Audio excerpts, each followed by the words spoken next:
Boa noite, nobres irmãos, irmãs, pais, sejam convosco, sejam todos muito bem-vindos a mais estudo no canal A Plenitude das Escrituras. E o estudo de hoje, meus irmãos, tem o seguinte tema: Os discípulos no caminho de Emaús, 7 lições valiosas para a vida do cristão, com base em Lucas capítulo 24. Então, meus irmãos, sintam-se todos à vontade, acolhidos. E mais uma noite de estudo da palavra de nosso Deus. Eu peço por gentileza, já de agora, que os irmãos possam deixar o vosso like, compartilhar essa palavra em suas redes sociais e também, depois, ao término desse estudo, possa deixar um comentário, pois isso ajuda muito na divulgação da palavra na plataforma do YouTube, que essa palavra, né, possa chegar a muitas pessoas para suas vidas serem edificadas e aprenderem mais da palavra de Deus. Amém? Então, meus irmãos, vamos ao estudo de hoje. Apostila na tela.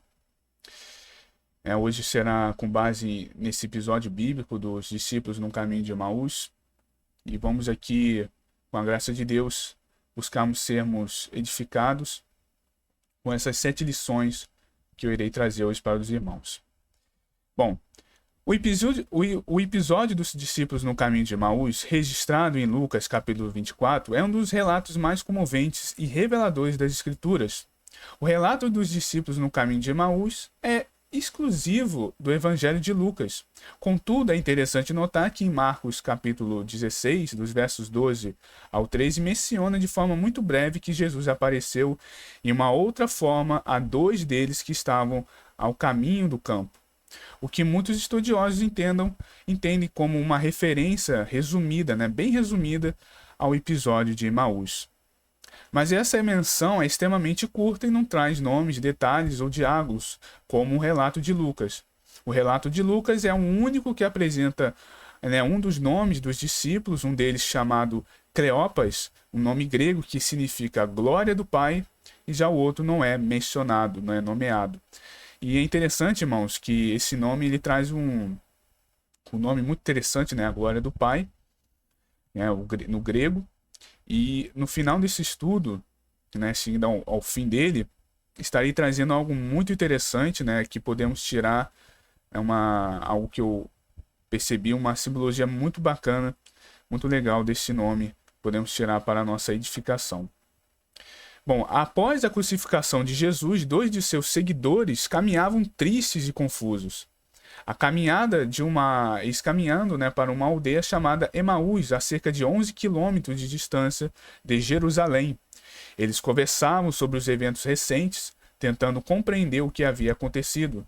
Neste cenário de incerteza, frustração, Jesus, já ressurreto, se aproxima deles, mas os seus olhos estavam como que impedidos de reconhecê-lo.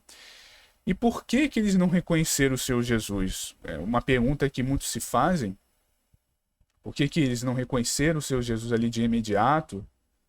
Bem, a principal razão pela qual os discípulos no caminho de Emaús não reconheceram Jesus está descrita no próprio verso 16 do capítulo 24 de Lucas. Os olhos deles, porém, estavam como que impedidos de reconhecer. Isso indica que houve uma ação de Deus impedindo que eles o identificassem de imediato. Não foi apenas a tristeza ou distração emocional, mas sim uma intervenção sobrenatural da parte de Deus. Deus reteve deles a capacidade de reconhecê-lo por um propósito maior.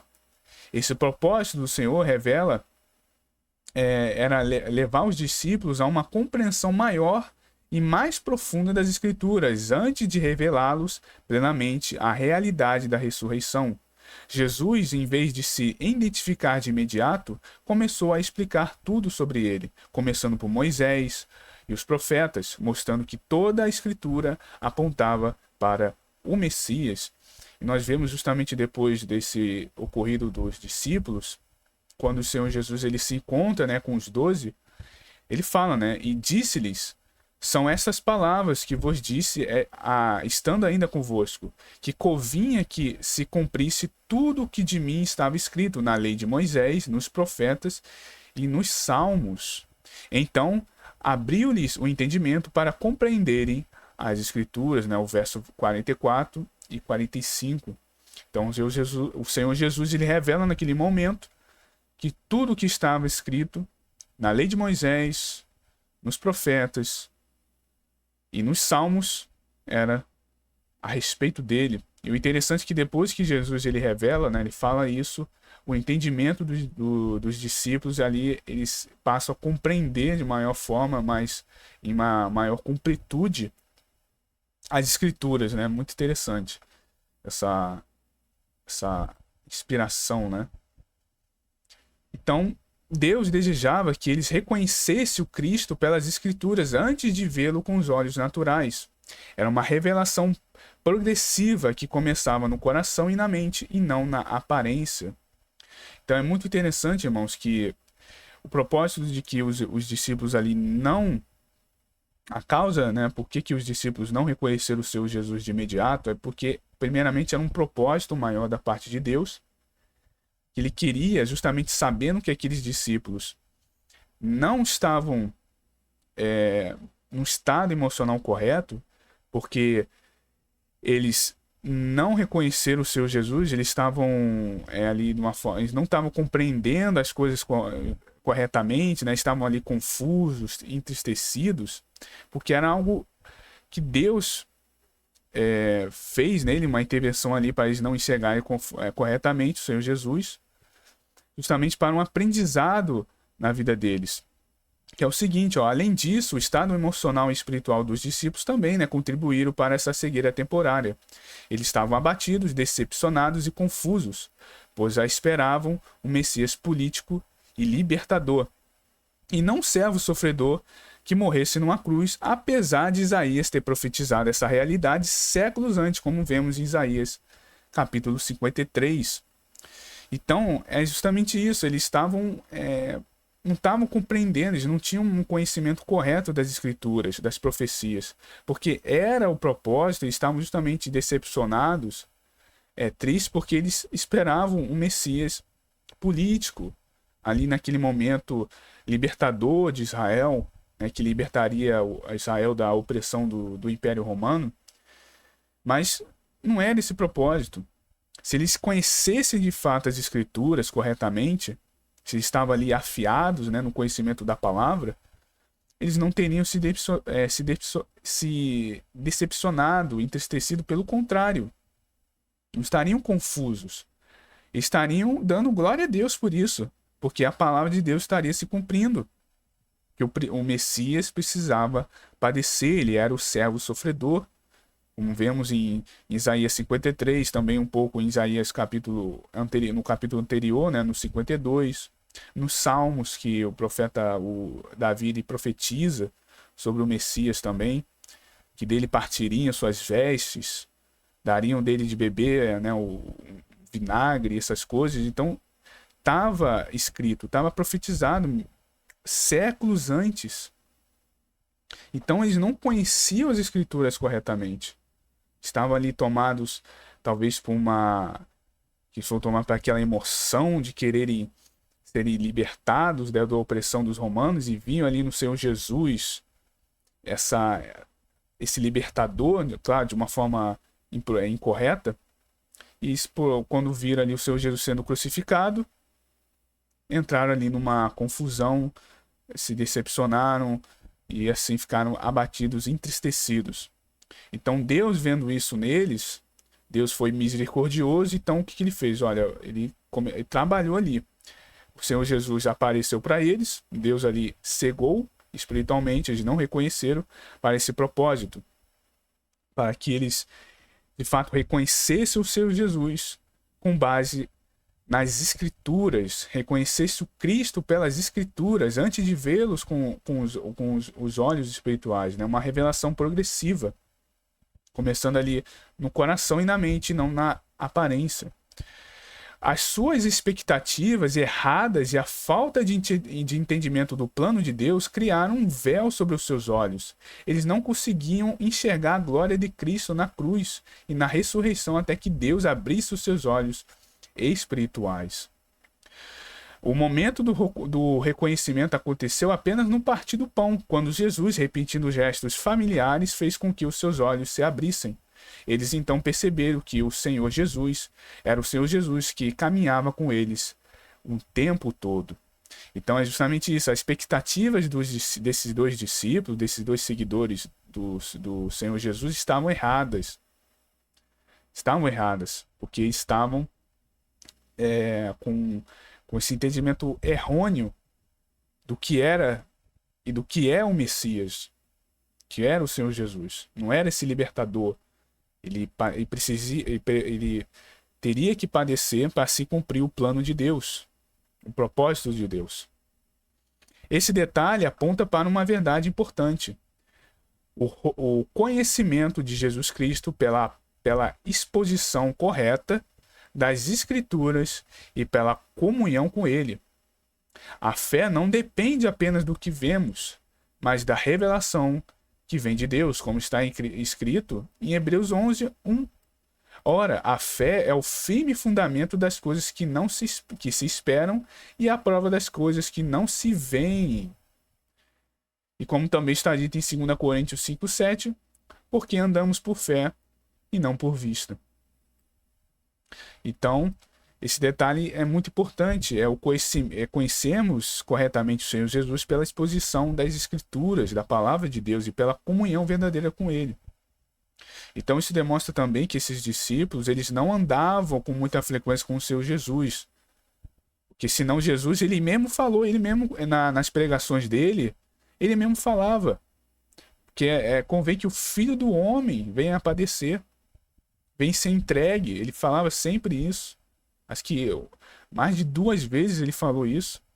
Então isso significa que esses discípulos não andavam com frequência com o Senhor Jesus, se não tinham ouvido isso da palavra dele. E olha que a gente vê que até os apóstolos que tinham ouvido isso da boca do Senhor Jesus, mesmo assim ainda eles ficaram muito abalados, né, quando viram o Senhor Jesus sendo crucificado. Eles mesmo ouvindo, não ficaram muito firmes nas declarações, né, do Senhor Jesus. Então imagine esses discípulos então que estavam ali meio que talvez, às vezes em quando, né, que via o Senhor Jesus, ouvia suas palavras, suas pregações. Então é isso que nos ensina primeiramente.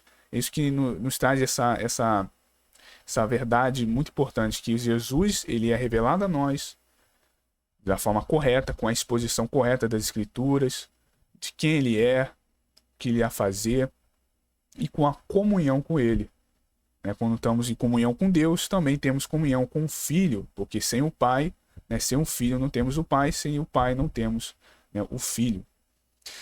Então, isso demonstra também que a fé, ela não depende só do que vemos. Então, primeiramente, esses discípulos, eles não conheciam corretamente as Escrituras e também não estavam com a fé o suficiente. Porque, como é dito, a fé é o firme fundamento das coisas que nós esperamos. Então, mesmo que nós não vemos ainda acontecer, nós temos fé de que o que nós esperamos, nós iremos receber. E a prova das coisas que não se veem, mesmo não vendo, nós cremos que o que irá ocorrer, que iremos receber aquilo da parte de Deus.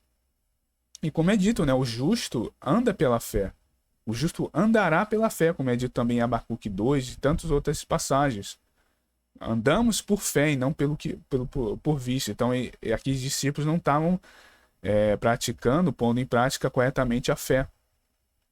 Em resumo, os discípulos não reconheceram Jesus porque Deus os impediu temporariamente, primeiramente por esse fator,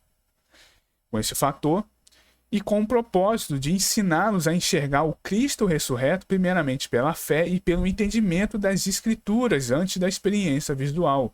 Foi uma lição poderosa sobre como Jesus se revela a nós, como pela palavra de Deus e pela comunhão com Ele.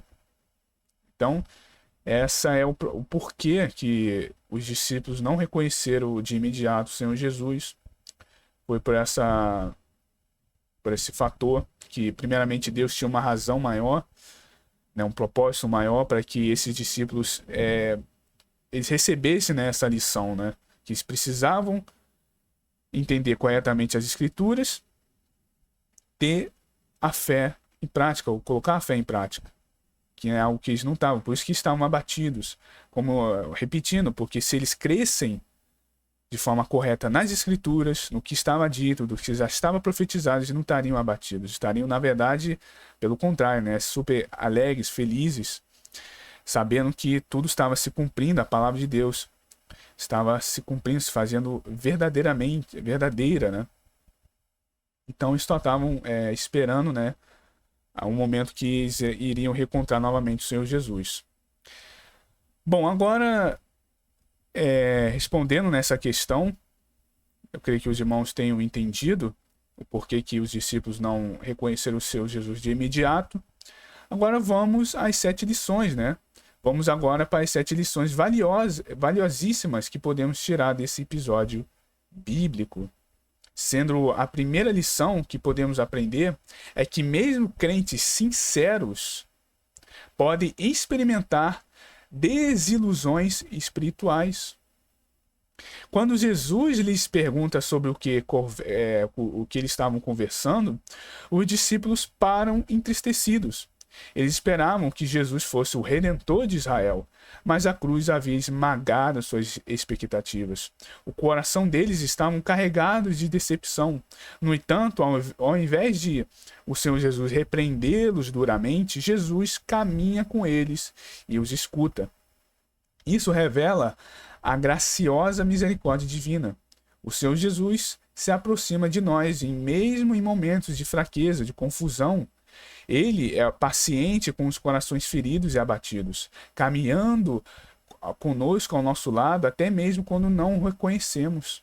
Sua presença não depende do nosso entendimento, da nossa fé momentânea. Então, você veja, os discípulos ali, eles estavam com a fé deles abalada, eles estavam confusos, entristecidos, com o coração deles ali aflitos, né?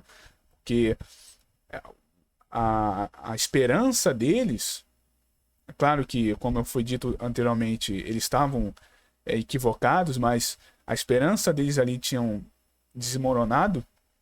Jesus, mesmo assim, o Senhor Jesus apareceu para eles, estava ao lado deles, mesmo eles não reconhecendo. Então isso nos ensina isso, né? A graça de Deus para conosco, por intermédio do Senhor Jesus, é que mesmo em momentos que estamos fracos, confusos, estamos ali abatidos, feridos, Ele está ao nosso lado, está caminhando conosco. Ele não nos repreende muitas das vezes, ainda Ele é misericordioso em repreender da forma que nos repreende, não com ira, com força, mas ali com misericórdia, com paciência, com amabilidade, com misericórdia. E a presença dele, de Deus em nossas vidas, de Jesus em nossas vidas, ele está ao nosso lado mesmo dependendo de nós estarmos às vezes confusos e assim até mesmo com a nossa fé abalada muitas das vezes. Como está profetizado em Isaías capítulo 42, que é uma profecia messiânica que diz: não esmagará a cana quebrada, nem apagará o pavio que fumega. Em verdade, promulgará o direito. Olha só que interessante. Isaías está descrevendo a maneira como o servo do Senhor trata os fracos, os quebrantados e os feridos, os abatidos espiritualmente, o que estão quase sem forças. O versículo não esmagará a cana quebrada, nem apagará o pavio que fumega, revela a ternura e compaixão do servo do Senhor, a figura messiânica que aponta diretamente para Jesus Cristo. Isaías está profetizando sobre o caráter daquele que viria como o Redentor. Ele não viria com violência ou com imposição, mas com misericórdia, especialmente para com os fracos, feridos e desanimados. A cana era uma planta frágil, comum nas regiões pantanosas e muitas vezes usada para instrumentos simples. Até, se não me engano, era usada até para flautas, né? Antigamente, isso há milênios atrás, né? Quando se quebrava, geralmente era descartada por ser considerada inútil. No entanto, Isaías nos mostra que o servo do Senhor não agirá assim, não agiria dessa forma e não age.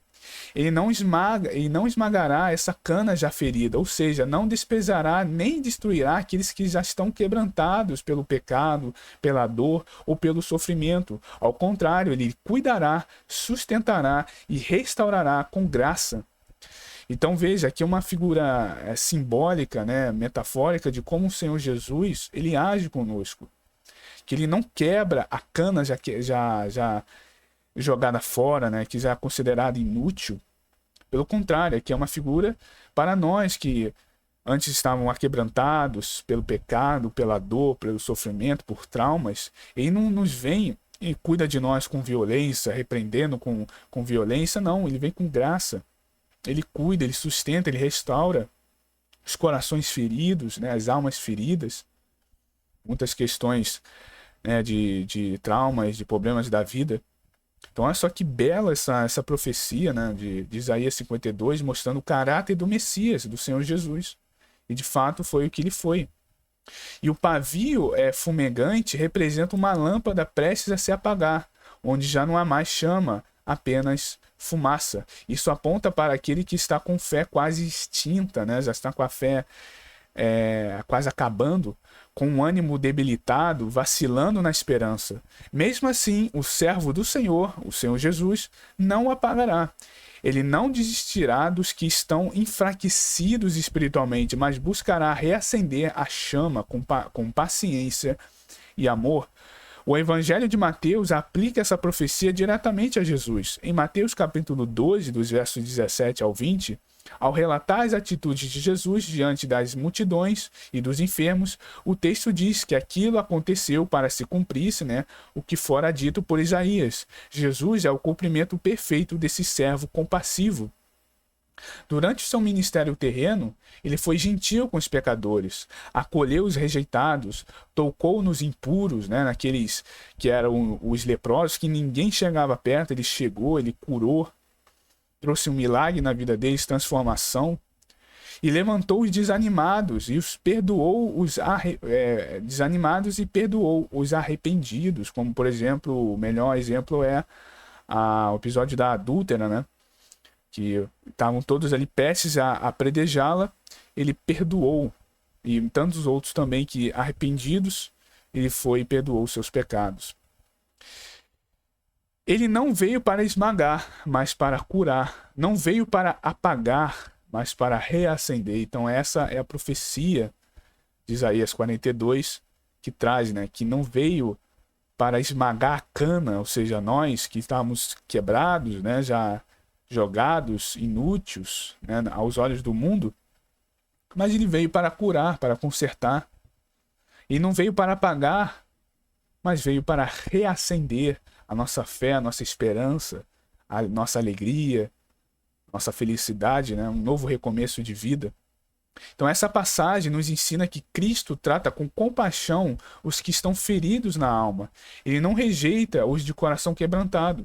Mesmo que você se sinta como uma cana rachada ou um pavio prestes a se apagar, há esperança em Jesus. Ele pode restaurar o que está quebrado, soprar nova vida onde parece não haver mais fogo.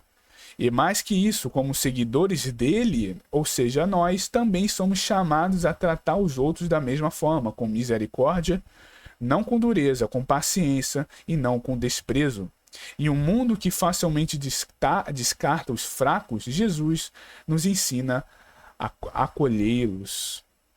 Então, isso também é dito numa passagem, na palavra de Deus é dito que Deus escolheu as coisas frágeis deste mundo, né, para repreender, né, para humilhar as fortes. Então, ou seja, Deus acolhe através de Jesus, ele acolhe aqueles que estão fracos, que estão debilitados, para transformar essas pessoas e transformá-las em discípulos de Cristo, em representantes do reino de Deus. E muitos que se acham poderosos nessa terra, orgulhosos, né, por terem alto status social, algo assim do tipo, Deus despreza essas pessoas, não porque ele quer, mas porque essas pessoas são orgulhosas e Deus ele detesta os orgulhosos. E pelo contrário, aqueles que são simples, que são humildes, Deus, ele acolhe essas pessoas. Por isso que é dito, né? Deus escolhe as coisas fracas deste mundo, né, para humilhar as fortes. Está dito também, né, que os humilhados, né, serão exaltados e aqueles que se exaltam serão humilhados, né? Então é isso. Então, um mundo onde despreza as coisas fracas, essas pessoas estão necessitando de cura, Jesus vem e nos ensina também, da mesma forma como ele foi e sermos também acolhedores dessas pessoas, acolhermos, ensinarmos, sermos misericordiosos, não sermos duros com essas pessoas, até porque Deus, em sua infinita misericórdia, não foi duro conosco. E foi muito amoroso, ele nos acolheu por intermédio do Senhor Jesus, que da mesma forma como o Pai, ele também foi grandemente misericordioso, foi paciente. Então também somos chamados a sermos dessa forma e somos curados, né? Pela graça de Deus, por intermédio do Senhor Jesus. Então a primeira lição é essa, meus irmãos, é que a gente pode passar por momentos de desilusão espiritual, experimentar, né, essa desilusão até meio antes, né, nossas vidas, antes de conhecermos o Evangelho. Mas Jesus, né, ele se apresentou a nós, ele nos curou, né, nossos corações, foi paciente conosco. No momento de fraqueza é que o Senhor Jesus, ele se apresenta, ele é paciente em nossos corações, com os nossos corações feridos, abatidos, e caminha conosco ao nosso lado, mesmo às vezes não o reconhecendo pela misericórdia dele, que ele é o nosso advogado, né, que advoga ao nosso favor diante do Pai.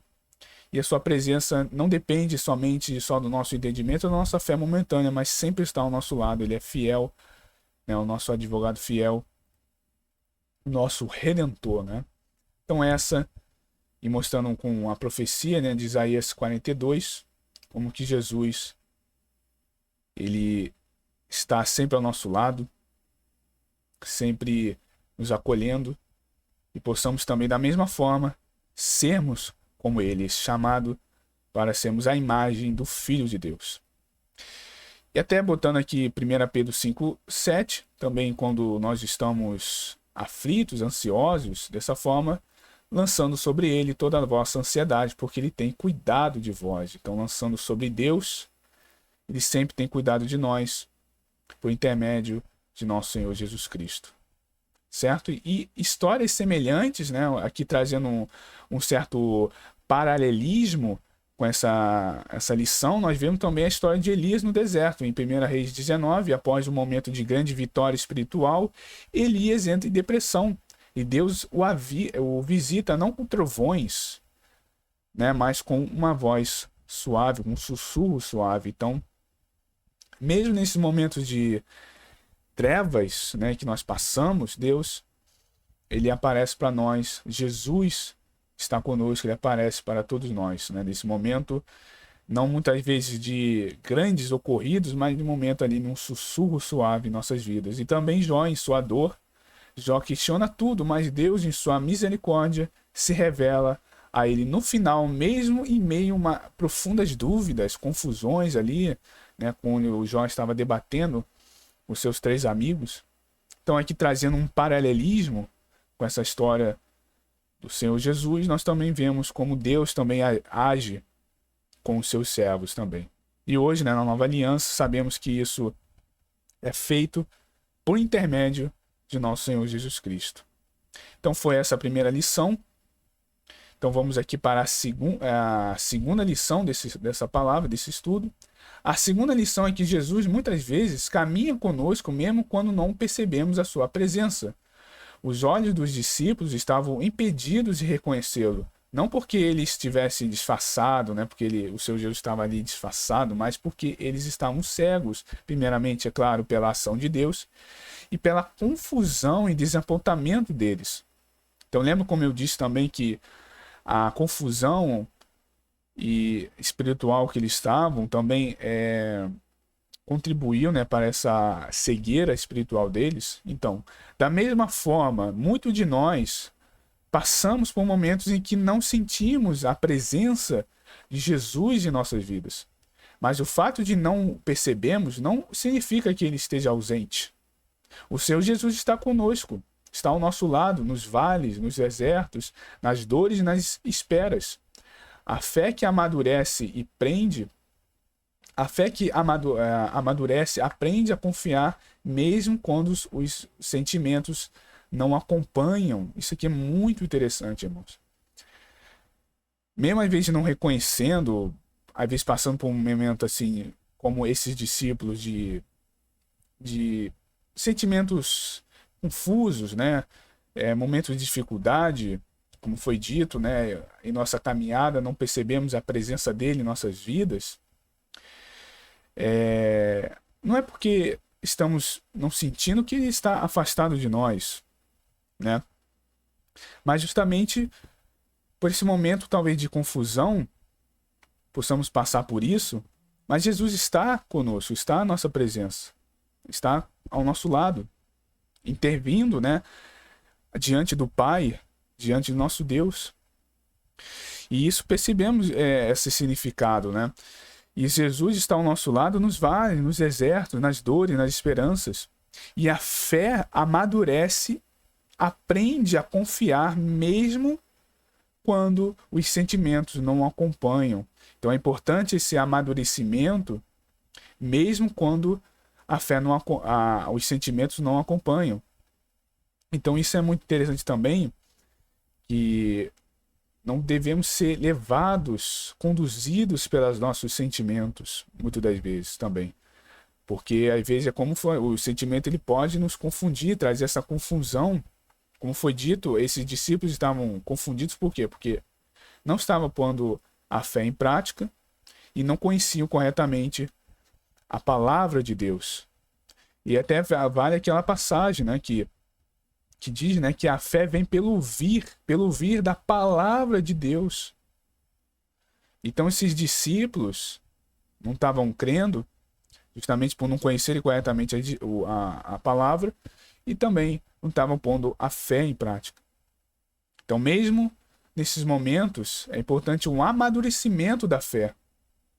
E confiar, mesmo quando os sentimentos não acompanham. Então, mesmo com o sentimento ali não acompanhando a nossa fé, a gente tem que tender mais para o quê? Para a fé.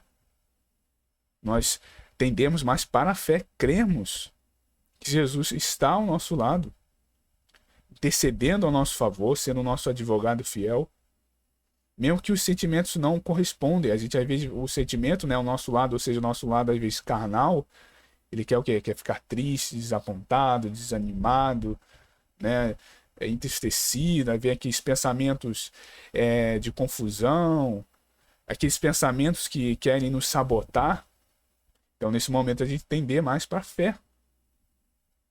O que está escrito na palavra de Deus, como está aqui em Mateus 28:20, ó. Eis que estou convosco todos os dias, até a consumação dos séculos. Essa aqui é a declaração do próprio Senhor Jesus. Essa promessa sacerdotal dele, de que ele estaria conosco até todos os dias de nossas vidas, até a consumação dos séculos. Então, mesmo num momento difícil de nossas vidas, Jesus está ao nosso lado. Então temos que pôr a fé em prática. E crendo do que está dito na palavra de Deus. A fé vem pelo ouvir da palavra de Deus. Então, precisamos botar, né, essa segunda lição nos ensina isso. Mesmo não percebendo a presença do Senhor Jesus, de Deus em nossas vidas, do Pai, temos que ter a certeza de que Ele está conosco, principalmente nós que somos, né, crentes, verdadeiros cristãos, né, que estamos no caminho do Senhor, estamos cumprindo com a palavra, cumprindo com o Evangelho em nossas vidas, né, seguindo os mandamentos de Deus, sendo obediente, verdadeiramente servos de Deus, né, cristãos verdadeiros. É certo que Deus, nosso Pai, o Senhor Jesus Cristo, está ao nosso lado. Não podemos descrer dessa verdade. E o importante também que podemos tirar dessa segunda lição é a importância de reconhecê-lo corretamente, o Senhor Jesus. Veja, como estava dito, né, no verso 16 de Lucas 24, mas os olhos deles estavam como que impedidos de reconhecer. Jesus estava ali caminhando com eles, mas eles não o reconheceram. Isso revela uma verdade espiritual muito profunda. É possível estar perto do Senhor Jesus e ainda assim não discernir às vezes a sua presença. E mais, é possível ter uma imagem distorcida de quem ele é. Então, muitos, no começo da caminhada, pode ter essa questão, né, de às vezes não reconhecê-lo, não discernir a presença do Senhor Jesus, né, a importância de discernir corretamente, e às vezes ter uma imagem distorcida de quem ele é. Por isso, é essencial reconhecer não apenas a presença de Jesus, mas de reconhecê-lo de forma correta, segundo a revelação do que? Das Escrituras.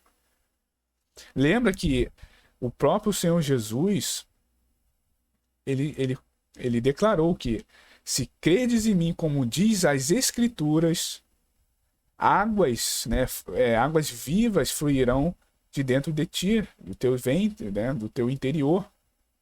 Está dito em João capítulo 7. Então, se crermos em Cristo, de fato, o que Ele é, como diz as Escrituras, de fato estamos com a vida. Por isso é essencial reconhecer não apenas a presença do Senhor Jesus corretamente, mas reconhecer de forma correta, segundo a revelação da palavra de Deus, das Escrituras. Os discípulos no caminho de Emaús não esperavam um Messias sofredor. Novamente, eles não estavam afiados no conhecimento da palavra, estavam sendo levados ali pelo sentimento deles e esqueceram, né, de Isaías, a profecia de Isaías, que dizia sobre o servo sofredor. E por isso seus olhos estavam embotados, né, encobertos, uma espécie ali de véu, né, de escamas em seus olhos. Quando uma teologia é moldada por tradições, desejos pessoais ou perspectivas humanas, podemos também não ver Jesus como ele realmente é. Então, fazendo aqui também um paralelismo, uma analogia aqui até para os dias de hoje, aqueles discípulos não reconheceram o Senhor Jesus corretamente. Interessante que quando uma teologia é moldada por tradições, perspectivas humanas e desejos pessoais, as pessoas podem não ver o Senhor Jesus como ele realmente é. Então nós vemos hoje em dia muito disso. Pessoas, seitas, criaram um Jesus a um molde dessas tradições humanas, dizendo que Jesus é um anjo, que Jesus é o próprio Deus, que ele seria, como vemos no Espiritismo, né, um espírito ascensionado, encarnado aqui na Terra, e outros, como o que ainda é mais terrível, né, que seria um ser, como fosse um alienígena, um ser superior vindo de outra galáxia, né, de outra realidade, então algo pior ainda, né? Então se cria essas coisas, por quê? Porque as pessoas estão apartadas das Escrituras, da palavra de Deus, do que realmente está dito ali. O que era o Messias, que é o Filho de Deus, que veio a este mundo morrer pelos nossos pecados, é o Rei que reinará sobre toda a terra. Então as pessoas se apartaram disso. Então quando uma pessoa deixa que uma teologia moldada ali por tradições humanas, por desejos pessoais do que aquilo que a pessoa quer crer que Jesus é, como vemos também hoje, as pessoas para meio que se sentirem mais confortáveis em estar em seus pecados, né, praticando suas iniquidades, aí fala, não, Jesus te ama, Jesus é amor, né, Deus é amor. Mas espera aí, Jesus ele repreendeu o pecado, ele condenou o pecado. Ele andou, sim, com os pecadores, mas para pregar o evangelho, para tirar os pecadores do pecado.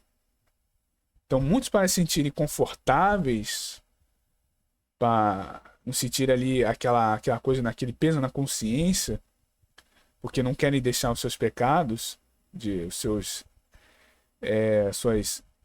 desejos carnais de lado, o que eles fazem? Não, Jesus é amor, Jesus ele amou os pecadores, não sei o quê.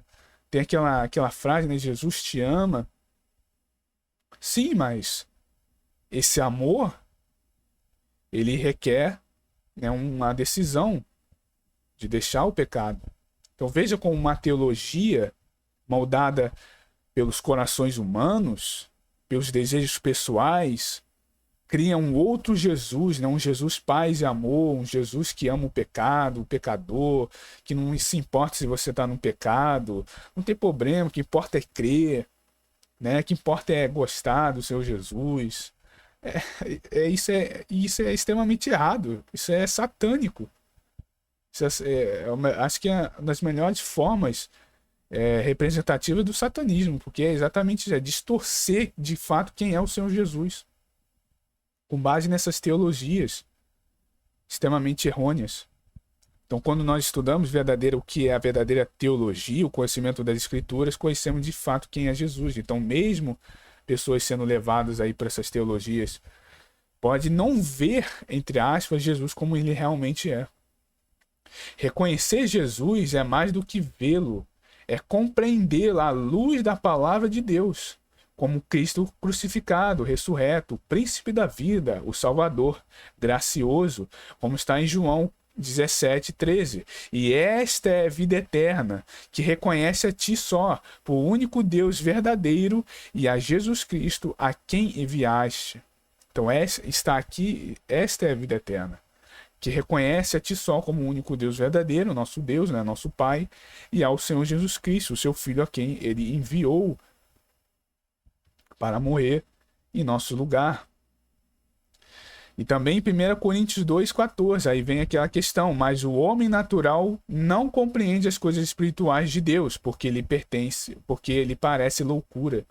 Então também as pessoas levadas a essa carnalidade, a natureza, né, a sua natureza carnal, não compreende as coisas espirituais de Deus. Não entendem que Jesus de fato quem ele é.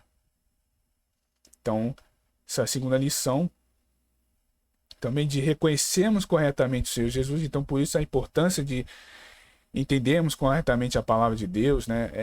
Estarmos em comunhão com o Espírito, para entendermos sempre, não sermos levados por esses enganos do mundo que distorcem a imagem do Senhor Jesus, ensinam um outro Cristo, um outro Jesus, anjo, o próprio Deus, como a doutrina da Trindade ensina. Então, a importância de conhecermos novamente aqui, no foco no conhecimento da palavra de Deus, para assim reconhecermos verdadeiramente quem Jesus é e mantermos nessa verdade, né? Não sermos ali, como é que diz, né? Desviados, sermos levados por ventos de doutrina e saímos dessa verdade, porque está dito, esta é a vida eterna, que conhece a ti só como o único Deus verdadeiro, a Jesus Cristo, a quem enviaste, como o próprio Senhor Jesus disse em João 7, se crerdes em mim, como diz as Escrituras, fontes de águas vivas fluirão do teu interior. Ou seja, o Espírito se fará presente em sua vida, o Espírito Santo de Deus estará sendo moldado por Deus, estará com a promessa, né, da vida eterna, com a vida eterna, com a coroa da vida. Então, caindo nessas doutrinas aí de perdição, distorcendo o Senhor Jesus, as pessoas se apartam do que é a vida eterna. Em histórias relacionadas, vemos, por exemplo, Pedro reconhece o Senhor Jesus como Cristo, como vemos em Mateus 16. Em um momento de revelação espiritual que só o Pai poderia dar. Como vemos aqui, quem dizem, o Senhor Jesus pergunta a Pedro, quem dizem os homens ser o Filho do Homem? Aí Pedro ele fala, né? Uns falam que o Senhor é o próprio João Batista, falam que você é Elias, ou Jeremias, ou um dos profetas. Aí Jesus ele responde novamente, ele pergunta, e vós, quem dizes que eu sou? E Simão Pedro respondendo disse, tu és o Cristo, filho do Deus vivo. E Jesus respondendo disse-lhe, bem-aventurado és tu, Simão Bar-Jonas, porque tu não revelou a carne e o sangue, mas o meu Pai que está nos céus. Então ali Pedro, no momento ali de inspiração, né, de revelação divina, espiritual, ele revela e proclama, né, tu és o Cristo, filho do Deus vivo. E Jesus, né, fala, né, tu é bem-aventurado, ou seja, abençoado. Então, nós vemos também Maria Madalena, né, no túmulo, em João capítulo 20, chorava diante do próprio Cristo, pensando que era um jardineiro, até que ele chama pelo nome. Então, ali também Maria, ela, no primeira vista, não reconheceu, né, Jesus ali, pensando que ele era um jardineiro, mas ali, quando ele chama ela pelo nome, aí ela percebe que era o Cristo crucificado, né, o que tinha sido crucificado, o Senhor Jesus tinha ressurreto, estava ressurreto em sua frente. E aí depois ela vai, né, falar com os discípulos, avisar os discípulos que tinha ressuscitado, até que os discípulos não, em primeira vista também ficam meio desconfiados, né, dela, mas ela também ali, em primeira vista, não reconheceu, mas depois que Jesus o chamou pelo nome, ela reconhece o Senhor Jesus, né?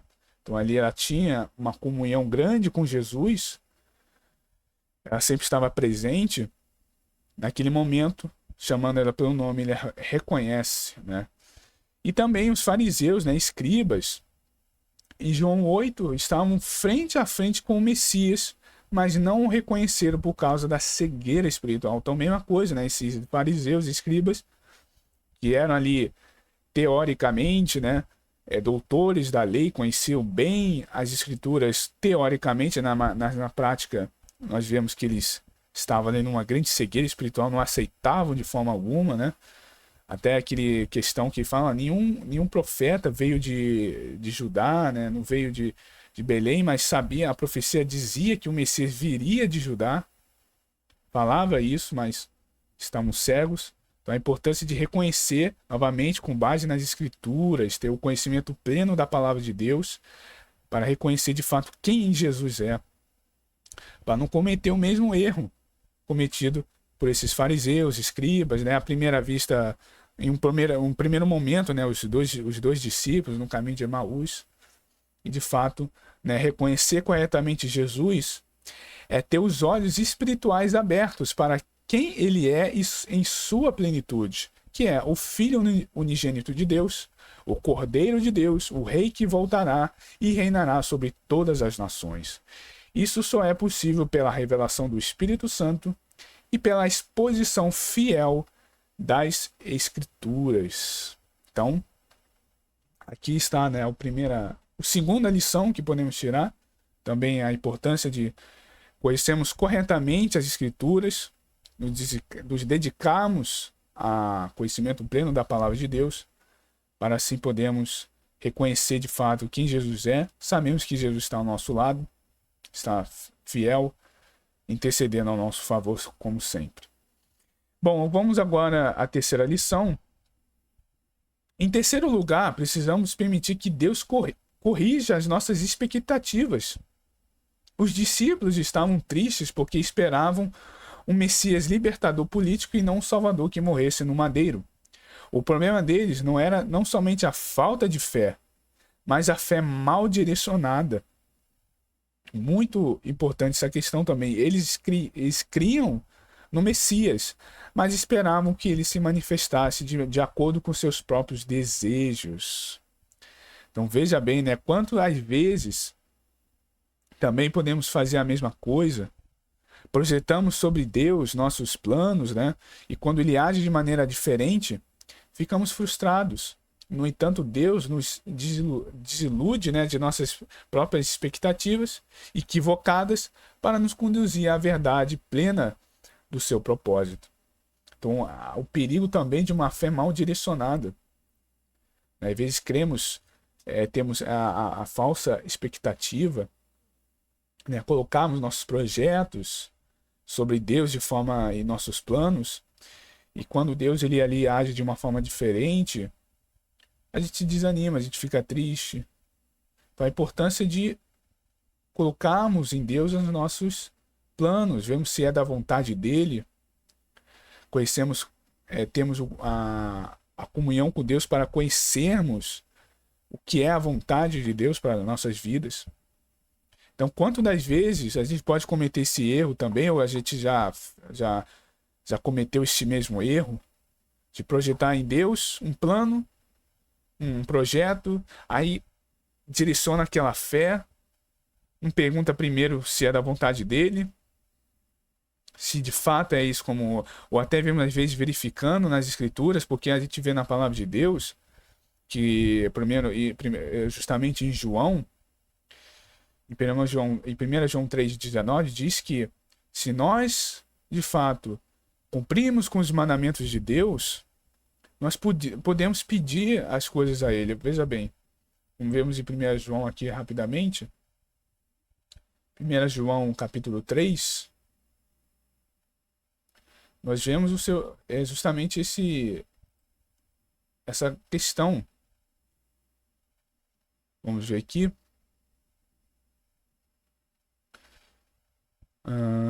Aqui, ó, verso 20. E qualquer coisa que lhe pedirmos, dele receberemos, porque guardamos os seus mandamentos e fazemos o que é agradável à sua vista. Então, se cumprimos com o que de fato guardamos os mandamentos de Deus, ele fará, né, o que é agradável à sua vista.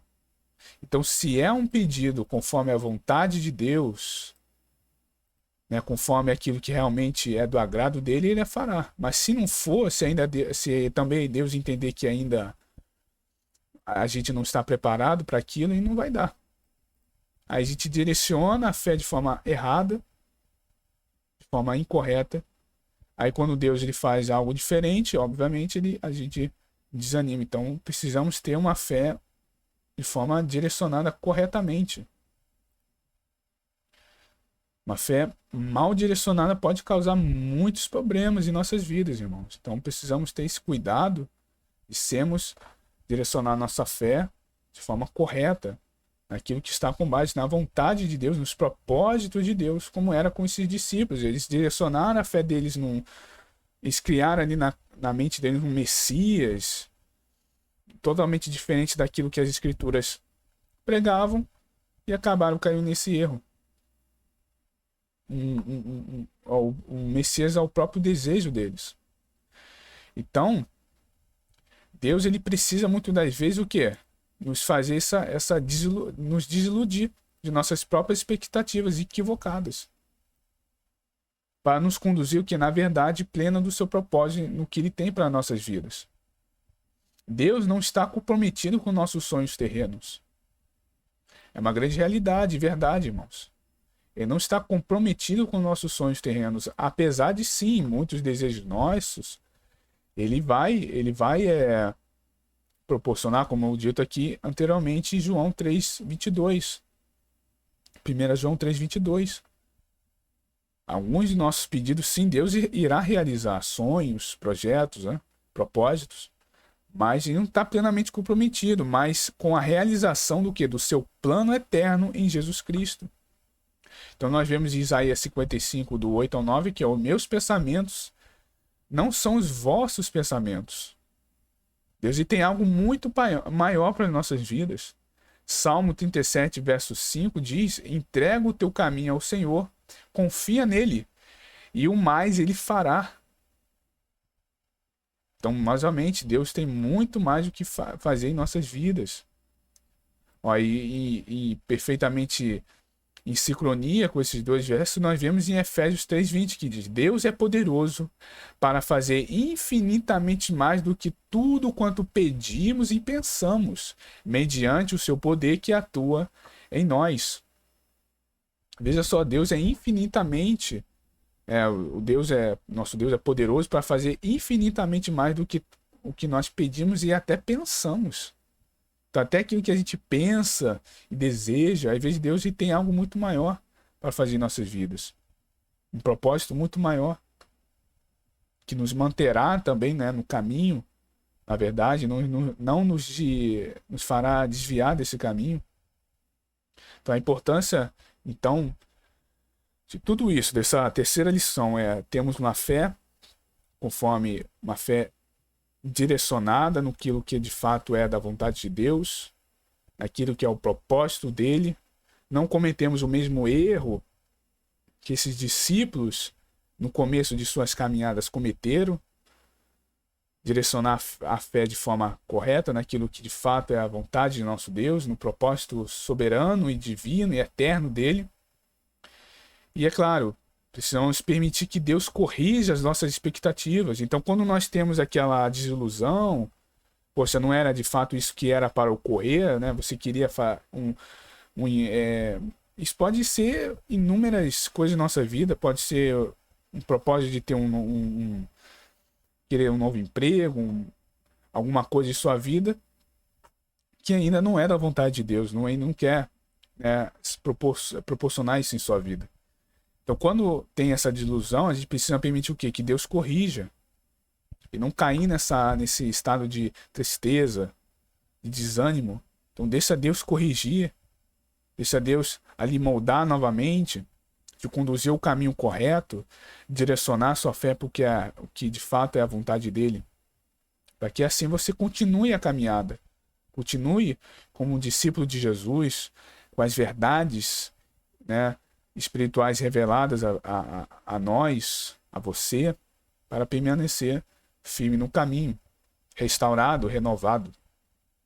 E nós vemos, por exemplo, histórias semelhantes, Marta e Maria com Lázaro, como vemos em João capítulo 11. Esperavam que Jesus curasse Lázaro, mas ele esperava ressuscitá-lo. Então aqui, novamente uma fé ali, talvez mal direcionada, uma expectativa errônea. Elas queriam que Lázaro fosse curado, mas Jesus tinha algo muito maior. Jesus iria ressuscitá-lo. Ali seria uma grande demonstração de fé até para elas mesmas, mostrando que Jesus era o Messias. Pedro também, repreendendo Jesus. Mateus 16. Pedro não aceitava que o Messias sofresse. E Jesus o corrige firmemente. Então a gente vê ali também o Pedro com uma expectativa errada também. Aceitava que o Messias não fosse sofrer novamente, ele cometendo um erro. E mesmo ele ter ali... interessante que ele declara, né, que o Messias, que ele era o Cristo, o Filho do Deus vivo, em versículos anteriores. Mas depois ele comete o erro, né, de falar, não, você não precisa sofrer, Senhor, não precisa ser entregado à morte. E o Senhor Jesus ali, ele repreende fortemente Pedro, né? Você não compreende as coisas de meu Pai. Chama até de Satanás, né? Então, assim, a importância de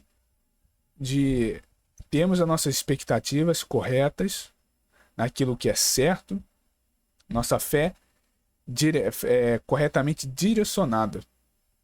Você pode cometer falhas, coisas terríveis, a gente pode se nos decepcionar e assim causar algo muito perigoso para a nossa vida espiritual, para a nossa comunhão e caminhada com Deus, né, e com Jesus em nossas vidas. Certo? Então vamos aqui à quarta lição desse estudo. A quarta lição fundamental é que a revelação de Jesus começa pelas Escrituras. Jesus não se revela aos discípulos de forma espetacular, mas começa a expor as Escrituras, desde Moisés até os profetas, mostrando que tudo apontava para ele. Isso mostra que o conhecimento verdadeiro de Cristo não vem por experiências místicas ou emocionais isoladas, mas pelo estudo profundo da palavra de Deus. E não, novamente, reafirmando e trazendo essa lição em nós, é que Jesus não se revela muitas vezes de forma espetacular, mas sim ao dispor as Escrituras, de forma a compreender corretamente a palavra de Deus. O conhecimento verdadeiro de Cristo não vem dessas experiências místicas e emocionais isoladas, como nós vemos muito nessas seitas, no sistema religioso, nessas emoções exageradas. Acham que muitas vezes conhecem o seu Jesus de fato, mas não conhece. Mas sim pelo estudo profundo da palavra de Deus, conhecendo de fato quem ele é. Quando abrimos a Bíblia com fé, humildade e sede, Jesus Cristo nos é revelado. A autoridade das Escrituras é fundamental, é fundamento seguro da fé cristã. E tudo o que cremos deve estar firmemente ancorado nela. A palavra de Deus, ela tem que ser autoridade em nossas vidas. As escrituras têm que ter autoridade em nossas vidas. É fundamental. É o fundamento seguro da fé cristã. Então, tudo que cremos e precisamos crer nas promessas de Deus e tudo que está prometido, profetizado, está firmemente ancorado nela. Como vemos em João 5:39, isso é fala do próprio Senhor Jesus. Examinai as Escrituras. Examinai as Escrituras. Uma palavra forte. Ou seja, de você estudar, se dedicar ao estudo, porque vós cuidais ter nela a vida eterna, e são elas que de mim testificam. Jesus, obviamente, sendo o caminho, a verdade e a vida, né? Então as escrituras falavam dele, testificavam dele. Então examinais as escrituras, estude a palavra, para justamente não cair em heresias, em erros doutrinários, porque nela está a vida eterna. Novamente, se credes em Jesus, como diz as Escrituras, fontes de águas vivas fluirão de dentro de você. E também em Salmo 119, verso 105 é dito: lâmpada para os meus pés é a tua palavra, e luz para o meu caminho. E nós também temos outro versículo que eu não coloquei aqui, mas é muito importante, né? 2 Timóteo, capítulo 3, 16, que é dito, né? Toda a escritura é divinamente inspirada e proveitosa para ensinar, para repreender, para corrigir e para instruir na justiça, para que o homem de Deus seja perfeito e perfeitamente instruído para toda a boa obra. Então, a escritura, ela é autoridade, pois ela é inspirada pelo nosso Deus, é proveitosa para ensinar, para corrigir, para repreender em algum erro, para instruir na justiça e em justiça, para que todo homem de Deus ou uma mulher de Deus seja perfeito, né? Seja irrepreensível, esteja em estado ali de correto, de santidade em sua vida, para estar perfeitamente instruído e preparado para toda boa obra. Tudo que Deus for te chamar, né, para ser realizado em sua vida, toda boa obra, você já esteja o quê? Preparada para realizar esta obra. Porque você está ali instruído, todo conhecimento pleno da palavra. Então, a autoridade das Escrituras é essencial em nossas vidas. Temos o profundo conhecimento das Escrituras. Histórias semelhantes também eu coloco aqui, Esdras lendo a lei ao povo, em Neemias capítulo 8. O povo chorava ao ouvir a palavra de Deus, reconhecendo a sua verdade. Então o povo ali se emocionou quando Neemias, né, ali nós vemos em Esdras e Neemias ali, Neemias era o governante, né, atualmente ali de Israel, e Esdras era o sumo sacerdote, e também um habilidoso escriba.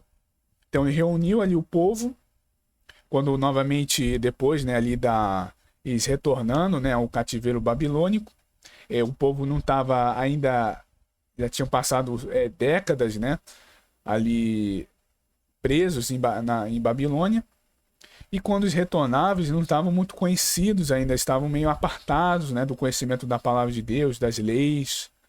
Então, quando o Neemias começa ali a citar, né, as palavras, as leis de Deus, o povo começa a chorar ao ouvir a palavra, reconhecendo aquela verdade tocou em seus corações. Então, a importância, novamente, de conhecer com profundidade a palavra de Deus, para que ela toque em nossos corações, nos molde, caímos nesses enganos.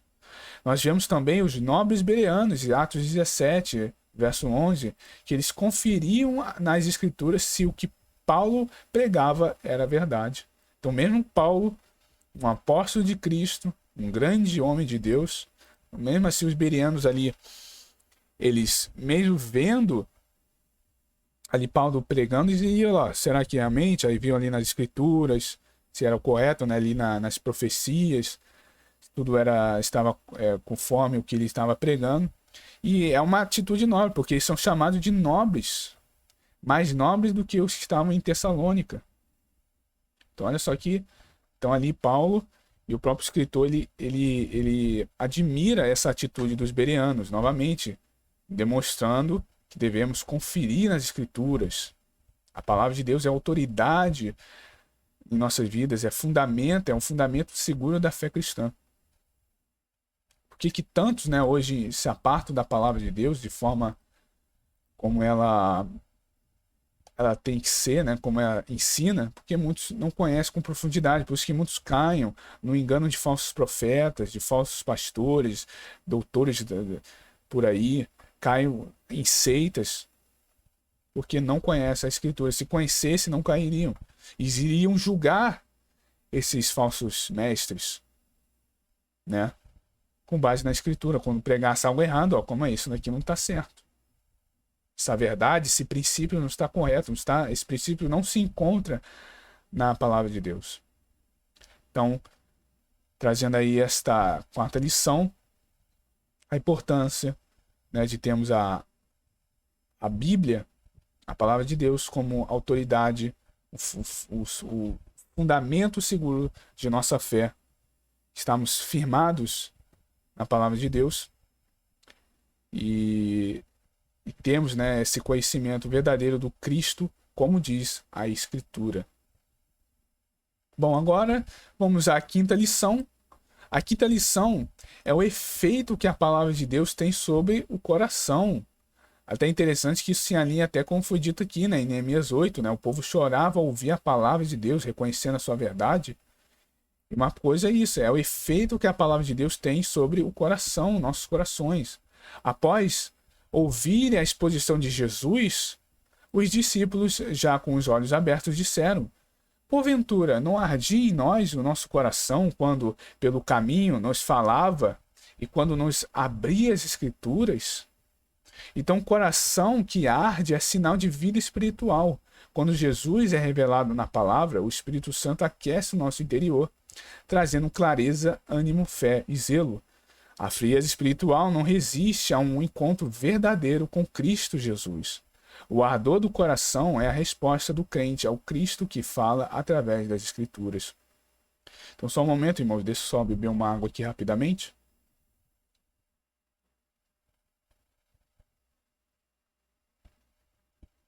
Então, aqueles discípulos, quando eles estavam ouvindo as palavras do Senhor Jesus, aquela exposição das Escrituras, o coração deles, mesmo ali de uma certa forma, como estava naquela cegueira espiritual, naquela confusão, o coração deles ardia.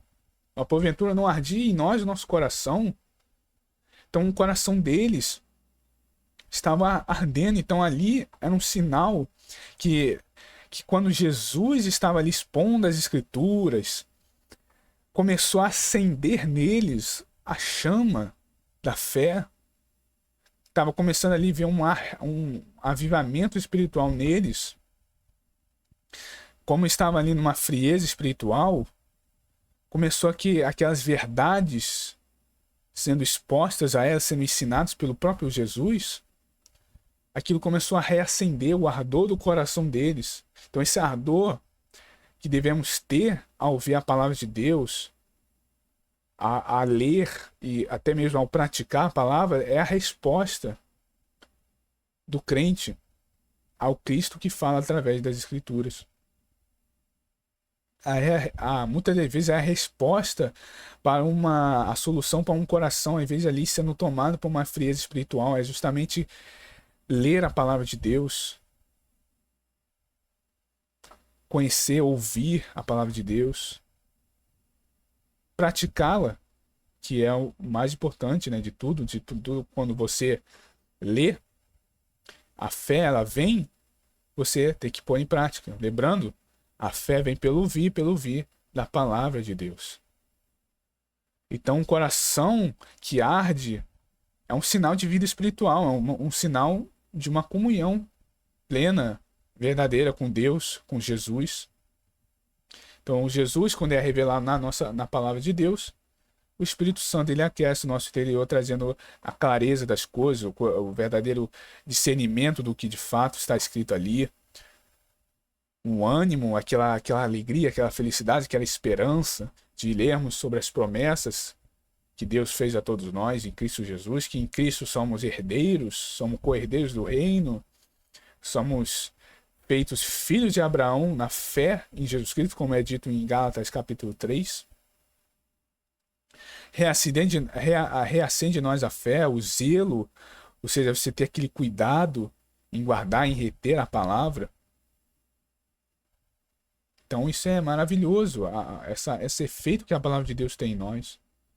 Se caso não há isso em você, em alguém assim, você comece a orar mais, a pedir mais a Deus esse ardor, passa a ter mais um zelo pela palavra, ler mais, compreender mais as escrituras, porque quando a gente se aparta disso, dessa comunhão de ler a palavra de Deus, de meditar na palavra também, muito importante, o cristão, muitas das vezes, ele é lesionado, ele fica frio.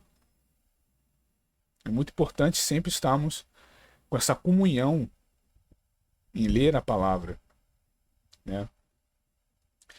Então, é isso, a lição é essa. Então, nós vemos em Jeremias 23, nos versos 29, nós vemos, ó, não é a minha palavra como fogo, diz o Senhor. Olha isso, ó. Aqui o próprio Deus fala, não é a minha palavra como fogo, né? Semelhante ao fogo, algo que arde. Então a palavra de Deus tem esse efeito em nós, esse ardor de reacender a fé, o ânimo, a clareza. Ó, Jeremias 20 também, verso 9 diz, porque há no meu coração como um fogo ardente. Então Jeremias falando, há no meu coração como um fogo ardente. E por fim, né, Hebreus 4:12, que diz, né, a palavra de Deus é viva e eficaz, é mais afiada que qualquer espada de 2 gumes. Ela penetra ao ponto de dividir a alma e o espírito, juntas e medulas, e julga os pensamentos e intenções do coração.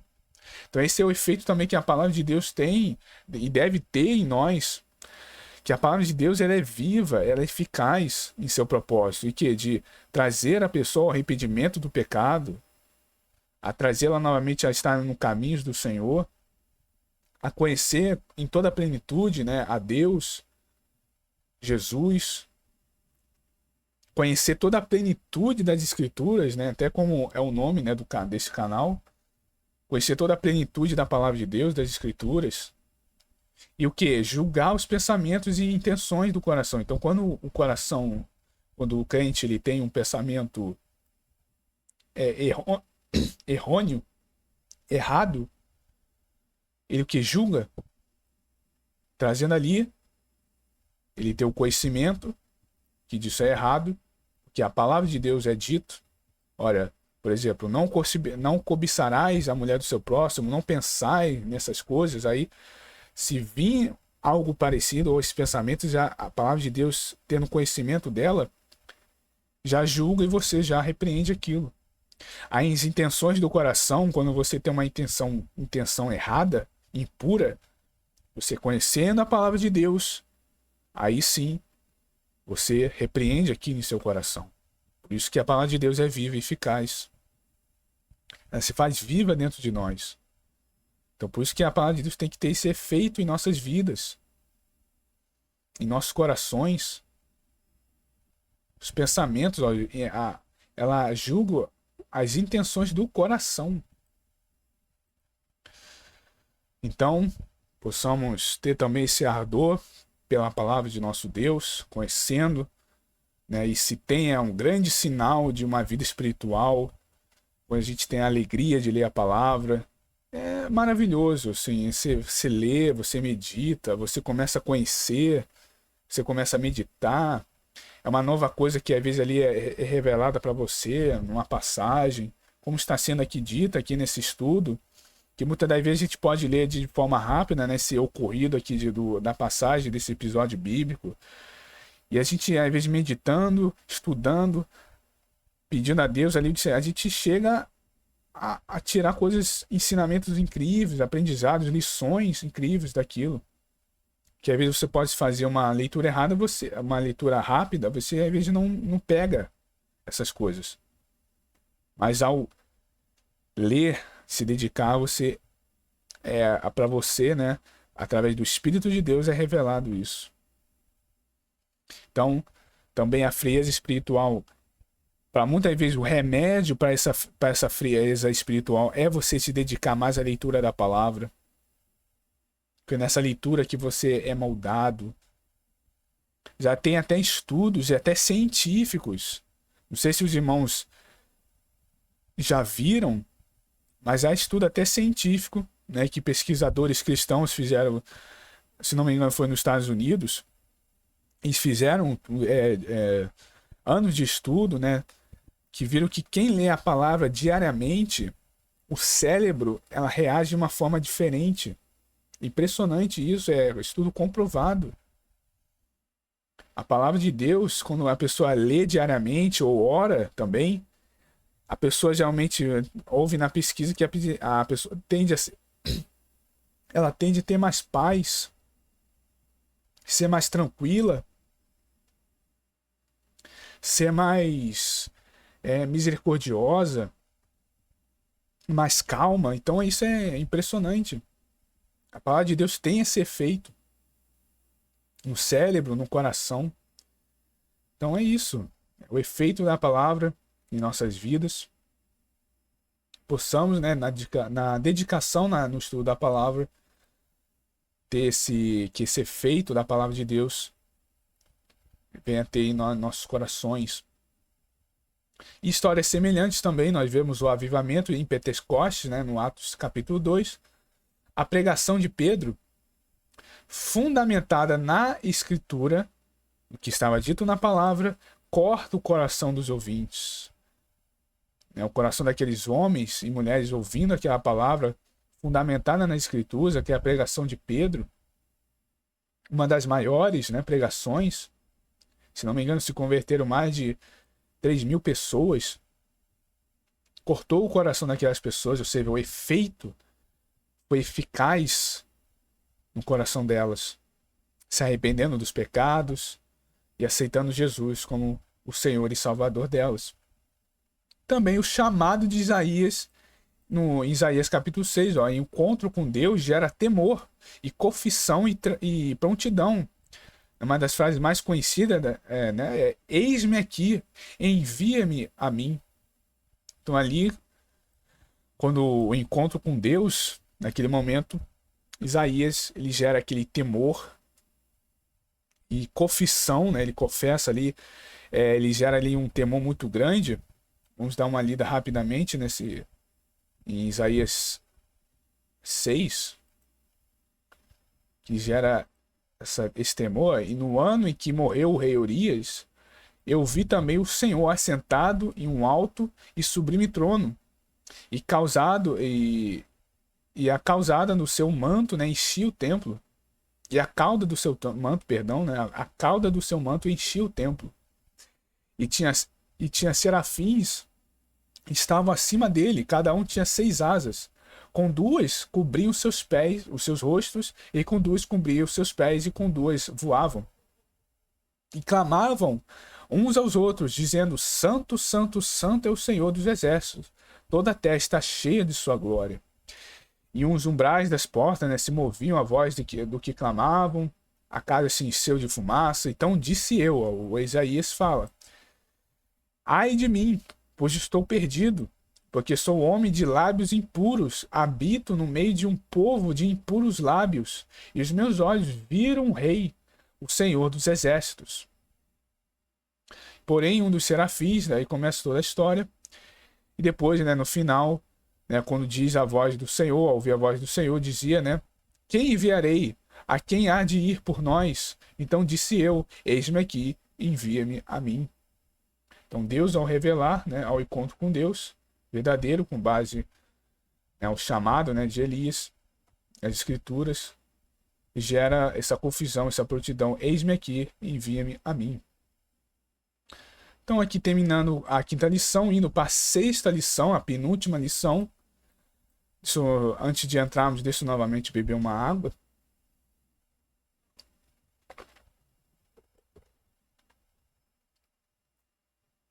A sexta lição aparece de uma forma linda e simbólica. Os olhos deles se abriram quando Jesus partiu o pão. Foi num gesto simples e íntimo que o reconhecimento pleno se deu. O partir do pão aponta para a comunhão, humildade, partilha e presença.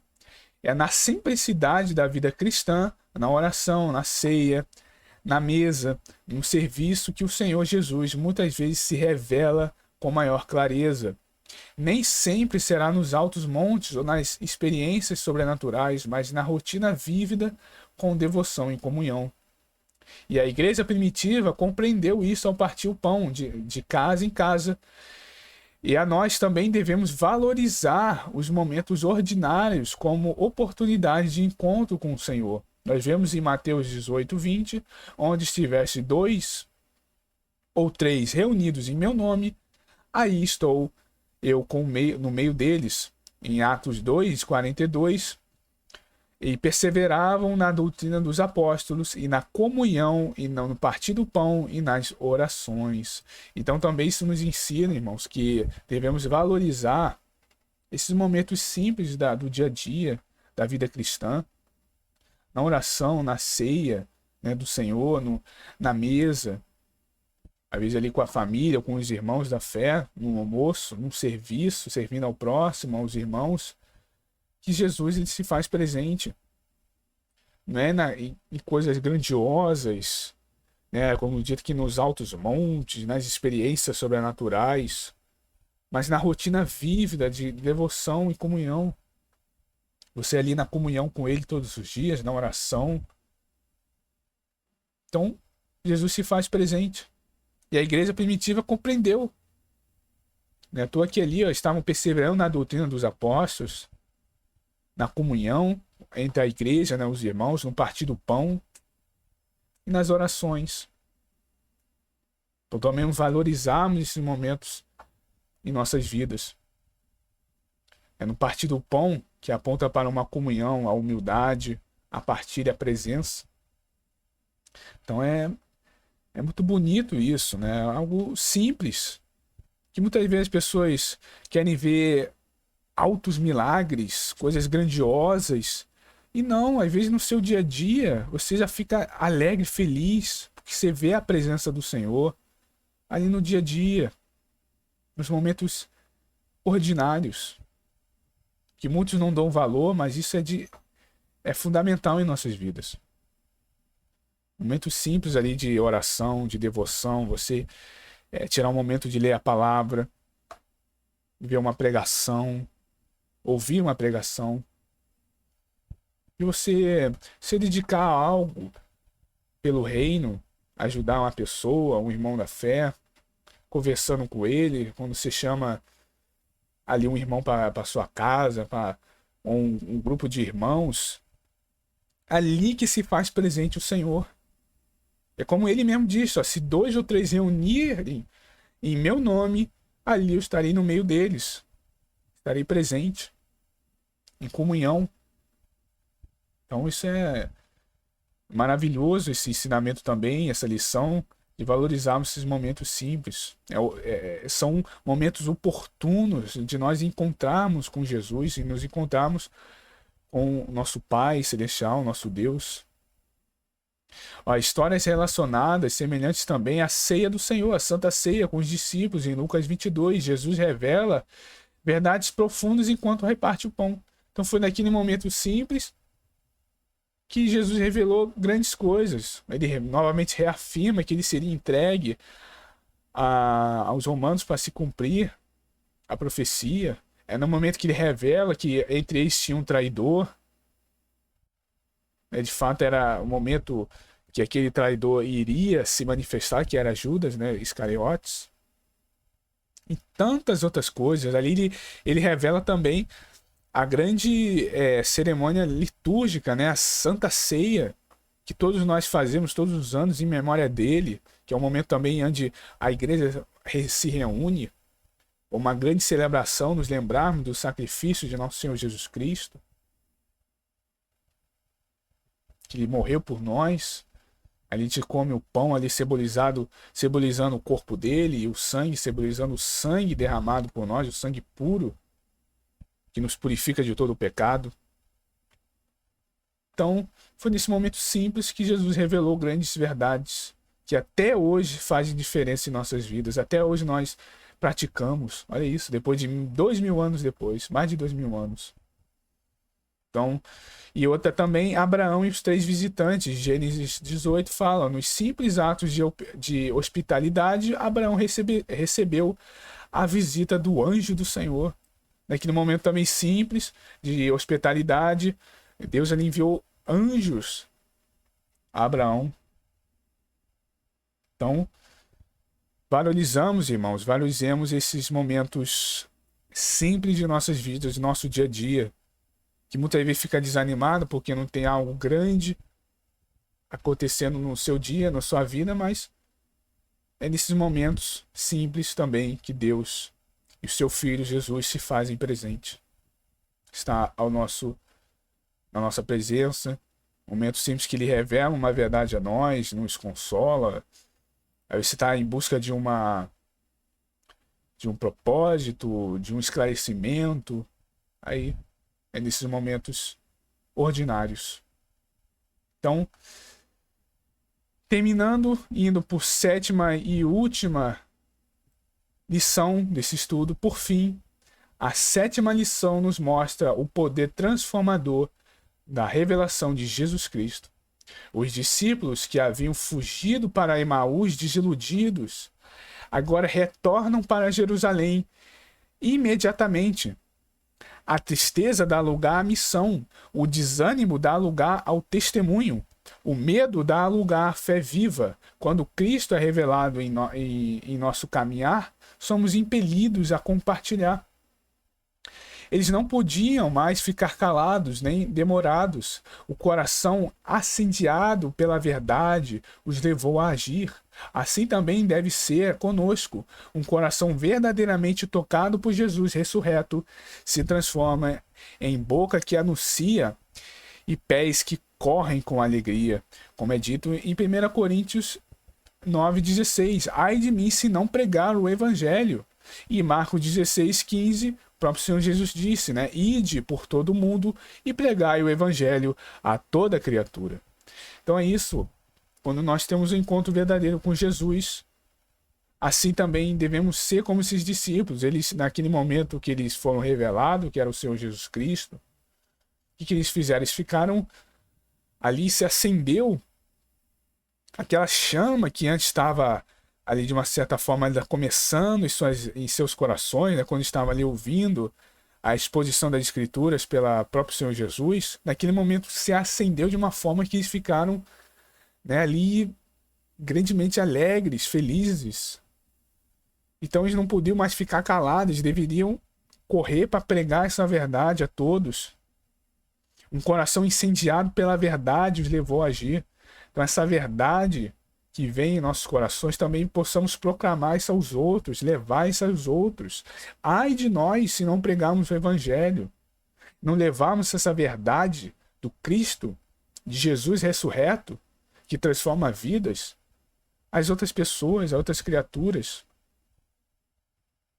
Então, a nossa boca transforma, né? Jesus ressurreto transforma aqui uma boca que anuncia o evangelho, as boas novas do reino. Arrependei-vos, pois é chegado o reino dos céus, e pés que correm com alegria, com felicidade. Então, tem até uma passagem, agora eu não coloquei ela, mas veio aqui em mente, que seria perfeita para colocar aqui nesse apostila. Depois eu vou até colocar, né? Depois eu estarei revisando para disponibilizá-la aos irmãos. Que bendito, né? Quão belo é os pés daqueles que anunciam as boas novas. Tem algo parecido com isso. né? É uma passagem mais ou menos dessa forma, que é isso, é uma figura ali, obviamente, como é que fala, né? Digo, hiperbólica, né? Agora vem a palavra hiperbólica, de que é alguém que sempre está disposta, sempre está disponível a pregar o evangelho, a pregar a verdade. Então é isso, os pés que correm com alegria. Quão belos é aquele que prega as boas novas. Então, a tristeza era dar lugar à missão. Então, aquele momento em que os discípulos estavam ali tristes, deu lugar à missão. Eles tinham ido para Emaús, né, que era distante, né, 11 quilômetros de distância de Jerusalém, e agora estavam ali saindo de Jerusalém entristecidos, desanimados, e quando tiveram essa grande revelação, essa verdade, finalmente os olhos deles foram abertos, eles correram para Jerusalém novamente, para pegar a verdade. Então deu ali o lugar à missão, e o desânimo deu lugar a um testemunho poderoso. Eles viram Cristo ressurreto. A verdade de que as Escrituras proclamam, né, mostra ali o Messias, e que tudo que está na palavra de Deus é verdadeira, se cumpre verdadeiramente nas nossas vidas, no mundo, né, nas profecias dos fins dos tempos, né, como temos também vendo aí tudo se cumprindo maravilhosamente. Então é isso. Nós somos impelidos a compartilhar essa verdade também aos outros. Então, histórias também relacionadas, nós vemos a mulher samaritana em João 4. Ó, após encontrar-se com Jesus, deixou o cântaro e correu para anunciar aos outros. Ela creu que Jesus era o Messias e começou a proclamar a todos ali naquela região, naquele vilarejo, né, que Jesus era o Messias. Ela largou até o cântaro, né, que era algo importante, né, estava indo para pegar água, e saiu para anunciar aos outros. E também nós vemos o endemoniado gadareno em Marcos 5, né, que ele foi transformado, né, foi expulso dele a uma legião de demônios. Depois, ali, transformado por Cristo, foi enviado a testemunhar nas cidades da Decápolis. Então a gente vê também ali que fala, né, que até ele diz, né, poxa, deixa o primeiro, quando ele recebe essa missão, né, de testemunhar essa transformação que ele teve pelo Senhor Jesus que as pessoas daquela cidade, daquelas cidades, ele até falou, não, primeiro deixa eu sepultar o meu pai. E Jesus ali, de uma forma bem surpreendente, fala, deixa que os mortos sepultem os seus mortos. Ali foi uma forma de dizer que da pressa, né, de pregar a verdade, de testemunhar, que não daria tempo.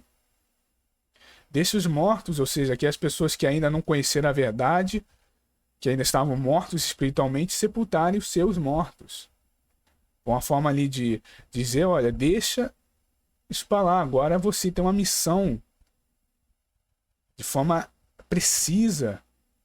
Você tem que correr agora para revelar esse testemunho às outras pessoas, para que as pessoas também não sejam mais mortas espiritualmente, mas venham a crer, venham que essa verdade venha a reacender os seus corações, né? Então, meus irmãos, por fim, lembra que eu disse que no fim do estudo, para finalizarmos aqui, que teria uma simbologia, um significado bem profundo do nome, através do nome de um desses discípulos, que é Cleopas, né? E por fim dessa lição, o nome de um dos discípulos traz um simbolismo muito interessante. O nome Cleopas carrega um significado profundo, né, que é do grego glória do Pai. Cleopas, né, que Kleos, de glória, e Pater, Pai.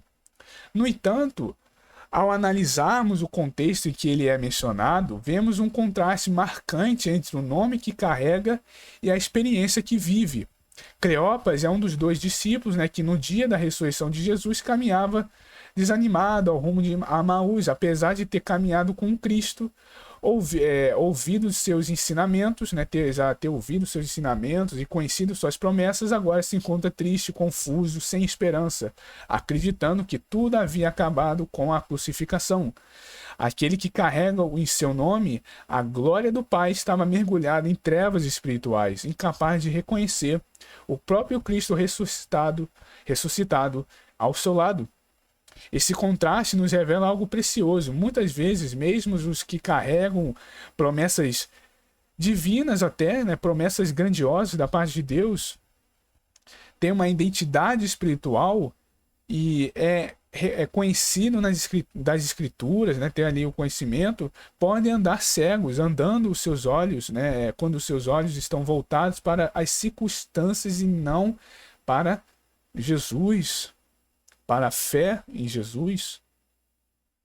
Então, muitas das vezes, mesmo a pessoa tendo um nome, uma promessa já guardada para ele, uma identidade espiritual bem ali firme, até um conhecimento das escrituras, pode andar cego, porque às vezes os olhos dele estão voltados o quê? Para as circunstâncias e não para a fé, para Cristo. E é isso que foi o erro de Cleopas.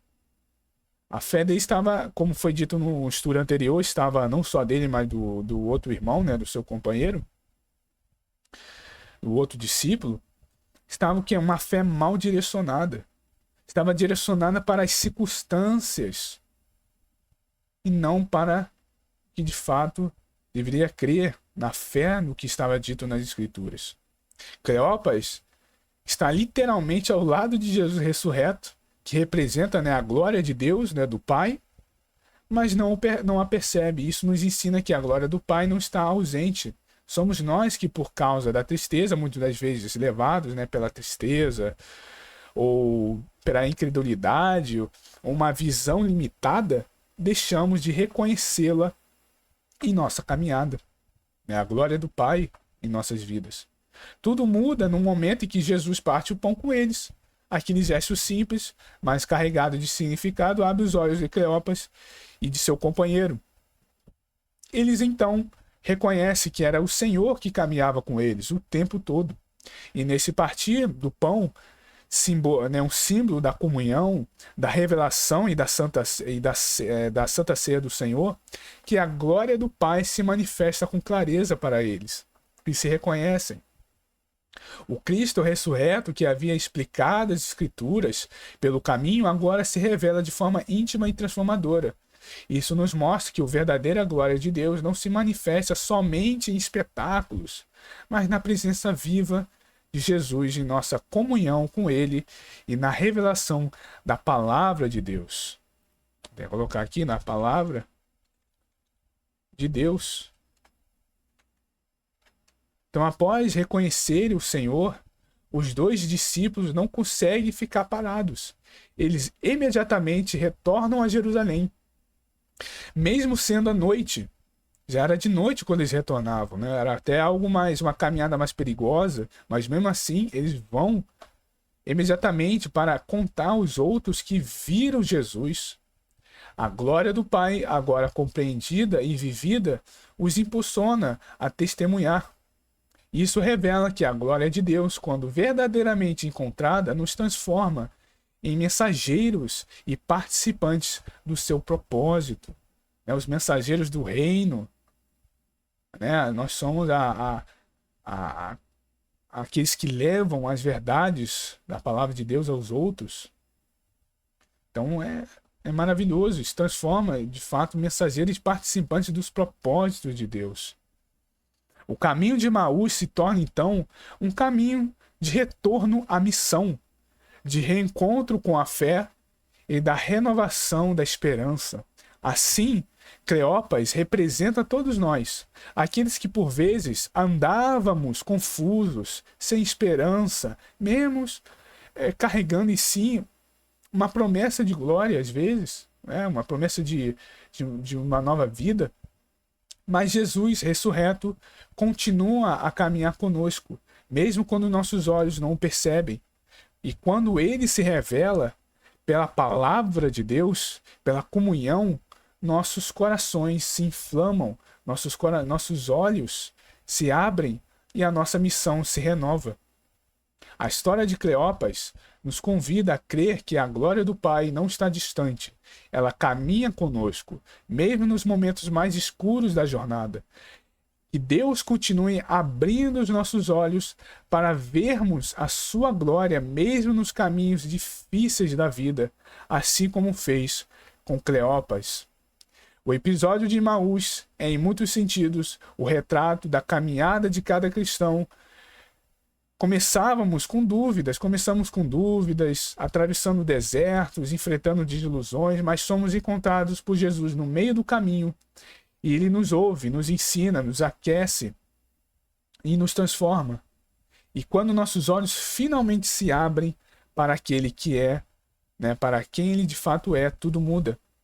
A tristeza se converte em missão e o caminho antes pesado se torna em uma estrada de testemunho.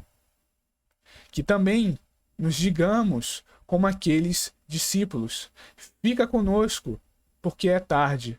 E o dia já declina, porque onde Jesus Cristo permanece, há luz, paz, verdade e vida, como ele mesmo disse, Eu sou o caminho, a verdade e a vida, ninguém vem ao Pai, senão por mim.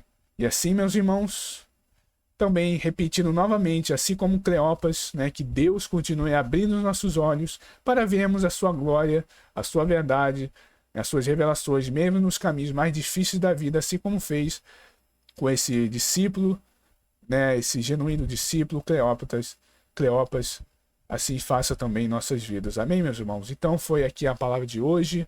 Que a graça de nosso Deus e a paz de nosso Senhor Jesus Cristo seja convosco, meus irmãos. Então é isso. Essa foi a palavra. Tirando lições, espero ter ficado claro, As lições tenham sido verdadeiramente valiosas em suas vidas, possam ser em todas nós, também na minha vida, para pormos em prática e assim sermos plenos na nossa comunhão com o nosso Deus, com o nosso Senhor Jesus Cristo. Estamos andando na plenitude de Deus, no conhecimento da sua palavra. Bom, meus irmãos, então, que os irmãos possam deixar o vosso like, novamente eu peço, que os irmãos possam colocar o vosso comentário, pois ajuda muito na divulgação desta palavra. Posso também compartilhar em suas redes sociais, ok, meus irmãos? E lembrando, para aqueles que querem sempre a apostila, o material, pode entrar no grupo lá no Telegram ou no nosso grupo do WhatsApp, que por lá eu divulgo esses materiais de graça para aqueles que querem ter em mãos esse material. Se você é novo no canal, se inscreva. Temos lives aqui todos os domingos a partir das 8 horas com estudos edificantes da palavra de nosso Deus. Amém? Então é isso, meus irmãos. Aqui eu fico por aqui. Fiquem todos com Deus, na paz de nosso Senhor Jesus Cristo. Até a próxima, se assim Deus nos permitir. Um grande abraço a todos.